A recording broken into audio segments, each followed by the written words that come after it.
As an original cast member of Spring Awakening, Gideon Glick was a teen sensation, joining co-stars like Jonathan Groff and Leah Michelle for an amazing ride to stage fame. 13 years later, he's a well-loved theater vet who was heartbreaking as the star of the play Significant Other 2 seasons back, and has hit a new high playing Dill in Aaron Sorkin's reimagining of Harper Lee's To Kill a Mockingbird. Hear about his incredible journey on this week's Show People.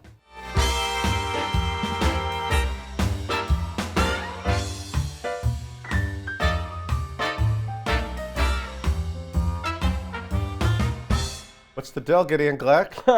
You're here. Good to see you. Good to see you too, Paul. I love having you on Broadway in a big fat hit. I like being here on Broadway in a big fat hit. I mean, being something like Kill a Mockingbird, it's sort of like the event of the season. Does your life feel very plush right now? It does. It's amazing to kind of look out and see 1,400 to 1,500 seats being taken up, standing room, and people kind of receiving the show in such an uproarious way. Yeah.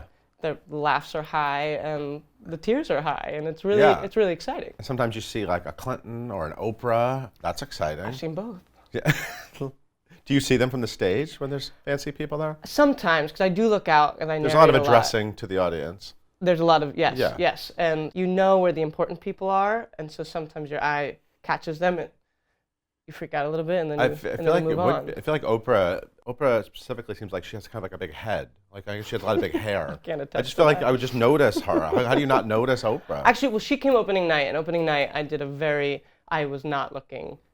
I blurred my eye. I didn't want to see anybody because there were a lot of people opening night, and that would have been too much to handle. How was opening night? Because you said it was like unlike any opening you've ever. It was pretty extraordinary. Yeah, why? Just because it felt important? Sometimes opening night performances can be a little strange, and this one was just, it was heavenly. Everybody was on their A game, and the audience was so receptive. And you have to take in those moments. When you've been doing this for a while, as you have, I'm assuming you know when it's special. And you know that like the next job might not have this same thing around it. So you have to kind of like soak in those moments, right? I think that's well put. I think for me, because I've been around the block, I know when to take stock in this and to kind of relish what you have. I think one can look at life in deficit or say, oh, the grass is always greener. But right now, I get to share the stage with Celia Keenan-Bolger and Will Pullen, and we get to share a dressing room floor. It doesn't always happen like this. I know. I watched What's the Dill. It's your Broadway.com vlog, What's the Dill. Fun fact. Tell me. You have an amazing photograph of Truman Capote by Slim Aarons in your dressing room. Oh my God, look at you. I have the same photograph. It's been the centerpiece of my home for like 6 years. I have the same exact, I'm a big Truman Capote fan. And once I started watching What's the Dill, I said that I have the same, it's young Truman Capote being fabulous in his Brooklyn Heights apartment. Truly. I love that you know that. That was a gift from my partner when I moved into the dressing room. And I think he also felt that this would be a good, it'll be good in my dressing room, but it'll also be good as a centerpiece in our new apartment. It'll be centerpieces in our lives forever. And you're always going to think of me now when you look at it. I will. But the reason why is because your character, Dill, is inspired by Truman Capote, yes, right? So Truman Capote and Harper Lee grew up next door to each other in Monroeville, Alabama, which is where Maycomb County is based off of. First of all, the odds of that are just so extraordinary in the middle of deep, deep South. And they actually promised each other that they would put each other in their first books. And so Dill is young Truman Capote, and then Truman Capote's first published book, which was in 1948, is called Other Voices, Other Room. Yes. And there's a character I recommend it. It's good. It's so good. I love all his stuff. But And that character, actually, Joel Knox, is a big inspiration for this version of Dill. But there's a character named Idabel, who is this kind of butch, tomboy-esque girl a la Scout, and that's Harper Lee. Yeah. Do you get inspiration from that, the energy 100%. he gives? Yes. I mean, he was such an inspiration to the character itself. I mean, obviously he's based off of it, but I think this adaptation really culled from his life a little bit more than that. And I did a lot of research reading his work and his biographies. Actually, his memorial was at the Shubert Theatre, if you can believe it. I did not know that. Yeah. I believe in channeling the spirit. I don't think of it as I'm not playing Capote, but I'm definitely 100% inspired by Capote. Are you playing a little gay boy? Of course. A little gay boy, yeah. A little queer boy in the South. A little queer boy in the South. Yeah. Is that fun? It's incredibly fun. I feel like it's a long time coming. I feel like I'm finally living my dreams of, because I was a young queer boy, not in the South, but I get to kind of explore that and be unabashed about it. Yeah. In a really big, Broadway play where you don't necessarily expect that character to be that way. Mm-hmm. And Aaron Sorkin, of course, the great Aaron Sorkin, wrote this adaptation. This is sort of like a secret project for a while. We signed NDAs. We weren't allowed to talk about it. Was that stressful? I can talk about it now. It was hard to sit on it because it was a really big project, and we couldn't really take any other work because we were committed to this for so long. So it was hard to, we were so excited about it. So we wanted to speak about it. And you and Celia Keenan-Bolger and Will Pullman are playing kids, which is one of the sort of things that I didn't know if I was going to like that about this production. And I think a lot of people feel that way. Right? It made me nervous going into it, and then it's fantastic, though. Well, good. I'm glad you. Yeah, I'm glad I you love feel that it. way. I mean, Celia Keenan-Bolger does that often. I mean, she's carved out a wonderful niche. And people would be shocked to know, like, she's a mother and like a wife, and she's a very responsible adult human being. But she nails that energy. How did you dig into that, and did you discover it in those early readings and workshops? Yeah, I think those early workshops were really helpful for that. I think it's like a tightrope because you don't want to do too much. And the character of Dill he's big, he's grandiose, and so it's a very fine line. And I think that we spent a lot of time perfecting that and thinking about, okay, who are these kids? There's no television, there's nothing to entertain themselves. So thus they have to get in these stories of Boo Radley and the neighborhood and that kind of excitement and kind of trying to figure out their headspace and what motivates them to do what they do. That's what we were more concerned about than being concerned about being a kid. Did you find yourself like studying children, like were you in the subway, like watching children? No, because I didn't want people to think I was creepy, so I didn't do that. But did you get inspiration from kids and watching how kids? Yeah, to an extent. I think I take my dog to the dog park all the time, and so that's typically there'll be kids there. Right. And I definitely had an antenna out where I didn't before. Kids never were that large on my register. Yeah. It's interesting to see Celia up there and getting to know her 3-year-old child, because there are times where I see her on stage and it is uncanny how much they are alike. Yeah. It's bizarre. Yeah. Is it exciting that she's like a bestie now? I mean, it is. I still kind of marvel at it that I get to be around her and that I also get to see her work every day, because she's truly one of the greats. Do you remember the first time you saw her do something? Yes, I think I've seen, well, first of all, it was Spelling Bee. And then I saw Glass Menagerie. I saw Peter and the Starcatcher. And I've always been a gigantic fan. There's something remarkable about her that nobody else has. There's something, it's this quality that's it's intangible. Yeah, and then as a human, she's just extraordinary. Yeah. She cares about social justice and political issues, and she's a good person and a strong person, and she's a fighter too. So I feel very, very grateful. I'm grateful that you're friends too. Oh, good. I hope she feels the same. We're going to take a quick break, and we'll be back with more Gideon Glick. We'll be right back.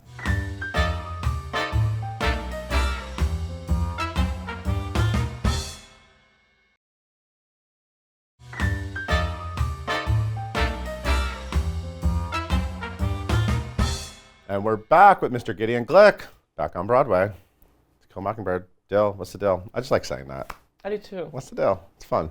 The name came first. Yeah. I want to take it back. You already mentioned that, playing Dill, you were a little queer boy yourself, which is something that always blows my mind whenever someone is like so in touch with that so early on. And you were. I mean, you came out at a really early age. Yeah, I started coming out when I was 12 years old. How did you come to that moment where you said, like, I have something to say? Well, I was super precocious. I was a curious kid. And I think also because I was a kid actor, I started doing professional theater when I was around 11 years old. I was very exposed. So you met homosexuals. I met full-fledged homosexuals. And I have a pretty liberal family. My mom's best friend was, he's a leading scholar of homosexuality in the media, and he kind of became a gay fairy godfather. And he gave me these VHSs of all these queer movies and TV shows, and I was fortunate. It was a no-brainer for me. It never was I never felt shame attached to my sexuality, which I've learned is sort of a rare thing. Life before like the 90s was all about VHS tapes, like the handing down of VHS tapes. Like it's like a thing. Yeah. So like, let's talk about some of those. Like, did anything blow your mind? I mean, the thing is, because there's so much more now of representation, but back then there wasn't that much, and it was for more of a mature audience. You could turn on Netflix right now and watch like a week's worth of gay movies you've never heard of. I mean, like there's there's so much Whenever stuff. I come home, Perry is watching them, these crappy gay movies. There's so many of them.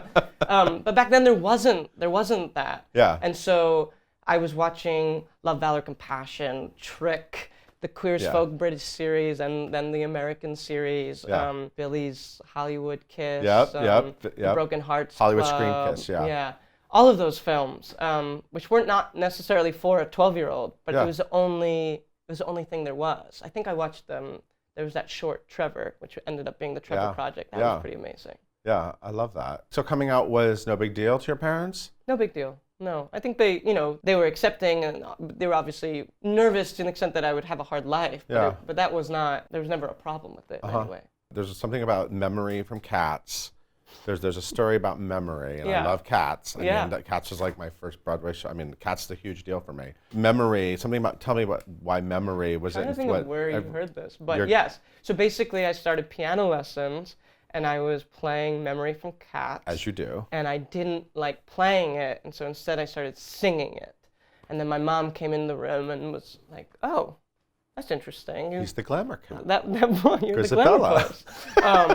And so that became my first audition song, and I actually had a slew of these kind of tragic female figure songs, because then On My Own, I Dreamed a Dream. I had a mentor in the Philly community who had to sit me down and say, "Okay, it's time to stop with these." But this is a Feinstein's 54 Below show everybody needs to see. If I ever get the courage to do one, that will probably be it. It'll be female empowerment songs. Yeah, for sure. So when's the last time you sang Memory? Do you sing it often? God, I don't. No, it's been. I mean, maybe in the shower, but in front of people, I don't know. Yeah. Because then I graduated to more Disney-esque princesses. So Part of Your World was a big audition song. When did you finally sing a boy Colors song? Of the Wind. A boy song was, I think it was high school is when I started singing a boy song. I think it was like I Can Go the Distance or something of the sort. Well, Disney, that was an easy. That was an easy. Yeah. It was a gateway into. Gateway drug. Okay. Yeah, that's good. Okay. And so when was the first time you were on stage as a kid where you were like, I'm amazing, like I got this? Do you have that? Or did you I don't think I have like that moment, but I mean, I started doing professional theater when I was around 11. It was the Three Musketeers where I played a young Louis XIV. Sure. So he was a pretty ostentatious character as well. So maybe this is a full circle moment. But I don't know if I ever had like this is it. Yeah. Yeah, maybe it was Spring Awakening. Maybe. That was pretty great. That was pretty great. Remember that? That was like, remember that show that like changed Broadway? That was like a big deal. That was a big deal. I saw it off Broadway at the Atlantic Theater, and you were like how old at that point? I was 17 off Broadway. I was still a senior in high school. So I was being tutored, and I graduated high school doing it off Broadway. I went to prom during that time, and then... Graduated meaning you went back to Pennsylvania to graduation? Or you were... I don't actually know if I... Did you wear a cap and I don't know if I went. I know I went to prom. I don't know if I went to graduation. I have no recollection. Okay. I definitely didn't go to college graduation. I don't remember. But so during Spring Awakening, you were like, I have my prom. Well, because I promised my best friend that I would go with her. Oh. If I hadn't, I wouldn't have gone. I was ready to leave high school. Right. Yeah. The whole cast of Spring Awakening, many names people watching this know. Yes. They're all young. Yeah. I mean, you know, like Lea Michele was like, I've been on Broadway since I was a little girl. I was in Ragtime. She was an old pro. But other than that, like you were all kids. Yeah. What was different about that? What was it like being a kid and then moving to Broadway and sort of like going through that together? It really felt like, off-Broadway felt like summer camp. These very talented kids were coming together, and Broadway felt a little different than summer camp. I think you have nothing to compare it to at such a young age. For me, it was a show that I know as an audience member, I would have been really into. I remember when I was auditioning, I was like, this music is amazing, and I love musicals so much, and it's felt so different. So for me, it just felt like, well, of course, it's a great show. Of course it's going to be so well received. You have no conception of the anomaly of the experience until after. You've told me previously that you actually were roommates with Lea Michele. I was. At what point did that happen? I met Lea during the audition process. It was through that process we became friends on AOL Instant Messenger, kind of checking in with each other. And then off Broadway, I lived with her in her studio.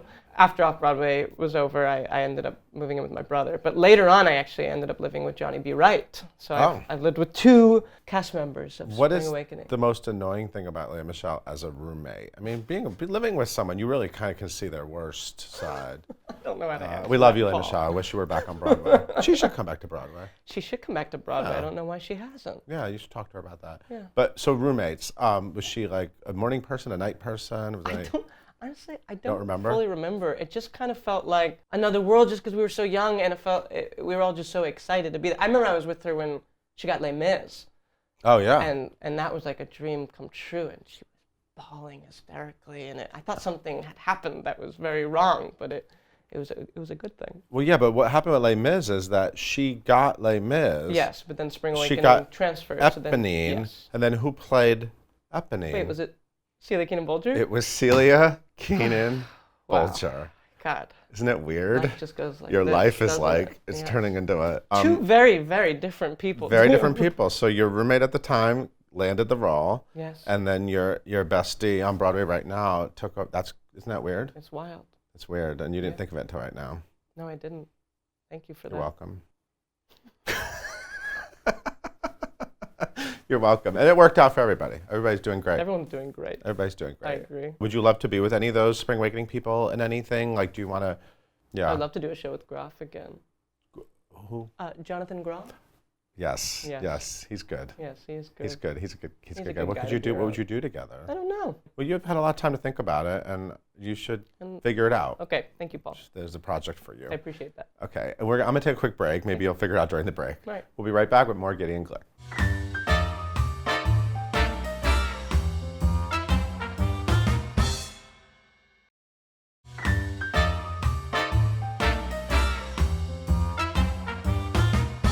We are back with Mr. Gideon Glick.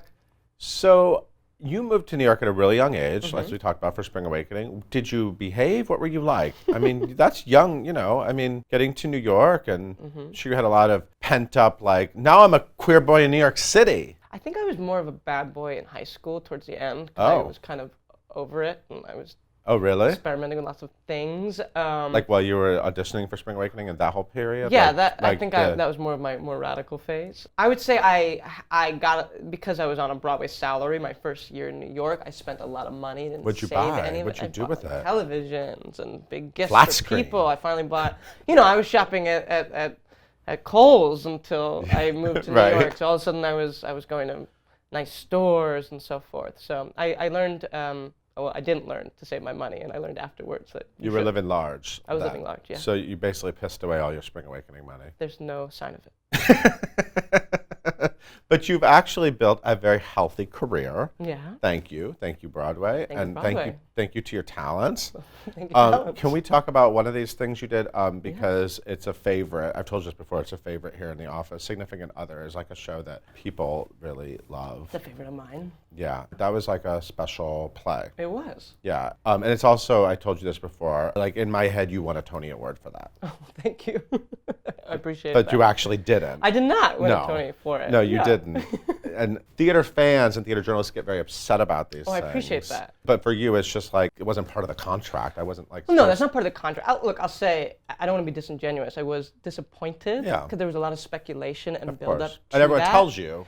Yeah. That's the problem. Everyone Yeah. builds you up. Yeah, and I'll say, like, I never trained, so I feel like I came of age in the community, and that was a big growth moment for me, Significant Other. And so, Yeah. and the Tony is the community's highest honor, Yeah. and so it would have meant a lot for me, and I think it would have been a good boon to my career. However, again, the work speaks for itself. And Because, you know what, then you could have gotten something really special. Like, you could have landed something like To Kill a Mockingbird by Aaron Sorkin on Broadway. That would have been a big deal. At the end of the day, you just want to work, and you want to work more, and so I'm grateful that I do get to continue to work. Yeah, at the end of the day, we all saw that work, and I think it did elevate you and go like, wow, look at Gideon Glick as the lead in this play, and it's amazing what Well, I you're doing up appreciate there. that. Maybe that would make like a good movie. I think so too. Josh, Yeah. Carmen, You should do that movie. think about it. Let's make that movie. Okay. So it was more special than Spider-Man Turn Off the Dark. Is that was fair to say? Different Yes. special. I'll say it was more special. Let's I'll just allow go there. that. Just I will go allow there. that Say for something sure. bold.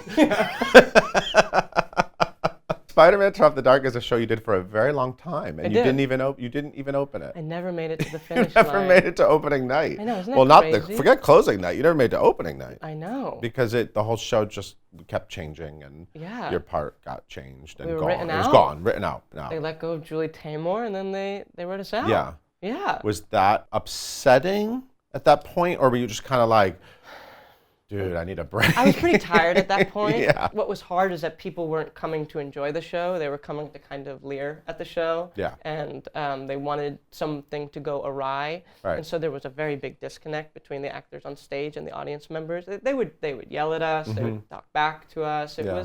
That's wasn't pleasant. They would yell at you. Yeah. Like yell what? I remember there was because I was a member of the geek chorus. Oh, We were I remember. the Greek chorus. So we were Yes. these 4 geeks who narrated the show. So I've had a lot of experience narrating shows. I forget who it was. I think it was Matt Devine, and his character said, he goes, "What's the problem?" And someone in the front row went, "You." Oh my God. So that wasn't great. Wow. Yeah. That's like the gladiators in Rome. I mean, it's like It felt like a circus, and I think it lent itself to a circus. What we were the 4 clowns that come out to change the Yes. the set. That Yeah. was our purpose. Yeah. So it was a circus. Yeah. So it turned into a kind of a lottery ticket for you, though, this show. Because your contract turned into a lottery ticket. Yeah, well, because they had to- You they were had to- owed a certain amount of money to do the show. Well, they had to pay out my contract because I was written out. I wasn't fired, so they had to honor the whole contract. So Right. that was So really you good. got a lot of money and you ran to Kohl's. You did not run I to went Kohl's. to Paris. Paris. Very Kohl's, opposite Paris. of Kohl's. And I rented an apartment in the East St. Louis, and then Stephen Karam and Sarah Steele came to visit me, and we kind of roamed around the streets of Paris, and then That I would went have to been Italy with Sarah. That would have been a great vlog too. Like you. I wouldn't have brought you guys. Like there. right, but I love the imagery of that. Maybe it should be a movie. It was like my Eat, Pray, Love. Mm. You know? Yeah. I've never read Eat, Pray, Love, so I actually It can't is attest very to that. Yeah. Maybe you should write like a Truman Capote-ish memoir about If only I was that good period. at writing, then maybe I would, but I'm not. You are on Twitter, by the Oh, way. thank you. Yes, That's very short. you come across like a modern day Truman Capote. Sure. I mean, I'll take it. I'm leaving here with the bounce in my step. Yeah. Yeah. I think that you are definitely a must follow. I mean, like. Thank you, Paul. And you must watch What's the Dill? I mean, also because that's a great peek I'm enjoying it. at your life. Are you enjoying being a it. filmmaker? Being filmmaker. You're seeing my Tarantino roots. And you're interviewing your cast members, and you're I showing am. us a lot of things that we haven't seen. Do you enjoy interacting with your cast in that way? And do you probably create real families at these shows? I think we are a real family, and I think there's so many elements to it, and that's kind of why I wanted to do the interview part. Yeah. My own, show Yes. people. Yeah. Because there's so many. There's so many moving parts, and I feel like people don't really get to hear about them. So Yeah. I've been really enjoying that. Also, for me to hear about them too. Yeah. It's a big play. It's a big cast. It's a hefty night of theater. Mm-hmm. It's a lot of emotions. Is there a lot of energy to walk into the Shubert every night and sort of do this show? Yeah, I mean it's a big play. I think Yeah. also for the kids, it's, especially because we are kids, there's a different kind of energy to bring to it. It's sort of heightened because we're narrating. There's a lot of it takes a lot out of you. Yeah. But it's gratifying work, I will say. Yeah. I'm having a really good time with this part. Mm-hmm. Is there like a come down afterwards? Like, are you immediately an adult the minute that it's over? Are you just like? Well, I kind of have like 3 mini endings towards the Right. play where the character leaves and he comes back in, narrates a little bit, then he leaves, and then he comes back in for the Right. epilogue. So I have a good little. So that sort of like gets you. It gets me out. It gets you Celia has out. to do it towards the end. and Interesting. I'm always looking at her when the lights come back on, and she's always like, Right. She's amazing. she is amazing. She's a Broadway goddess. To Kill a Mockingbird is a very hot ticket, by the is. way. Do you help people get tickets? Is this I part have of your house life? seats. Yeah, it is. It must become part of your life. I mean, because people want to see the show, and then Yeah. they kind of go like, "Hey." Yeah, I've never been Gideon. in a show where I'm fielding lots of house seat requests. Yeah. So it becomes sort of like a side job. It'd be nice to have an assistant. It's just to handle Just right now. house requests. Yeah. House seat requests. Celia has created a house seat email, which is very smart. She created her Yes, own. so she's like, email this with this information, and it kind of gives. She just knows how to do it. She knows how to handle I it. mean, she knows life, right? Yeah, she knows how to navigate life. I love that. Okay, so anyway, just email Celia Keenan-Bolger's Let's find her house address, email, and then we'll give it up there to you all can of get it. You can get into Kill a Mockingbird. It's a hot ticket. Thank you so much for being here. Thanks for I'm having so me, excited for you. It is such a fantastic play, Well, thank and you. you're wonderful, and I love when the spotlight is on you. So That's very kind. keep making me and Truman Capote proud. I will. Thank you, Gideon. Thank you for watching. We'll see you next time.